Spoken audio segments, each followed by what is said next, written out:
ദേശീയപാതയിൽ പള്ളിപ്പുറത്തുണ്ടായ വാഹനാപകടത്തിൽ മരണപ്പെട്ട കോരാണി സ്വദേശിയും ആറ്റിങ്ങൽ MLA OS അംബികയുടെ മകനുമായ വിനീതിന്റെ മൃതദേഹം സംസ്കരിച്ചു. ഉച്ചയോടെ മെഡിക്കൽ കോളേജ് ആശുപത്രിയിൽ നിന്നും പോസ്റ്റ്മോർട്ടം നടപടികൾ പൂർത്തിയാക്കി വീട്ടിലെത്തിച്ച മൃതദേഹം ഒരു നോക്ക് കാണാൻ വൻ ജനാവലിയാണ് തടിച്ചുകൂടിയത്.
വൈകുന്നേരം 4 മണിയോടെയാണ് സംസ്കാര ചടങ്ങുകൾ നടന്നത്. തിരുവനന്തപുരം ശംഖുമുഖത്തുള്ള റെസ്റ്റോറന്റിൽ നിന്നും വീട്ടിലേക്ക് മടങ്ങുകയായിരുന്ന വിനീതും സുഹൃത്ത് അക്ഷയും സഞ്ചരിച്ച ബൈക്കിലാണ് വർക്കല സ്വദേശികൾ സഞ്ചരിച്ച കാർ നിയന്ത്രണം വിട്ട് ഇടിച്ച് അപകടമുണ്ടായത്. ഗുരുതരമായി പരിക്കേറ്റ വിനീതിനെ ആശുപത്രിയിലേക്ക് കൊണ്ടുപോകും വഴിയാണ് മരണപ്പെട്ടത്. വിനീതിനൊപ്പം ഇരുചക്ര വാഹനത്തിലുണ്ടായിരുന്ന കോരാണി സ്വദേശി അക്ഷയ് ഗുരുതര പരിക്കുകളോടെ മെഡിക്കൽ കോളേജ് ആശുപത്രിയിൽ ചികിത്സയിലാണ്. തലസ്ഥാന വാർത്തകൾ Kazhakkoottam.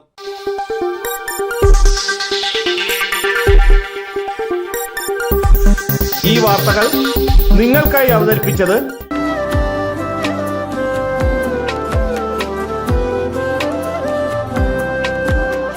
Arabian fashion jewellery, Alangode, Pothencode, Attingal. അതിരുകളില്ലാത്ത ആത്മബന്ധം. നിങ്ങളുടെ സ്വപ്ന ഭവനങ്ങൾക്ക് ചാരുത പകരാൻ അന്താരാഷ്ട്ര നിലവാരത്തിലുള്ള LED ലൈറ്റുകളുടെയും ബ്രാൻഡഡ് ഇലക്ട്രിക്കൽ, പ്ലംബിംഗ്, സാനിറ്ററി ഫിറ്റിംഗ്സുകളുടെയും വമ്പൻ ശ്രേണി ഒരുക്കി CS ഏജൻസീസ് ആൻഡ് ഇലക്ട്രിക്കൽസ്. മാമംപാലത്തിന് സമീപം, പാലമൂട്, ആറ്റിങ്ങൽ. ഫോൺ 9349636108 702552331.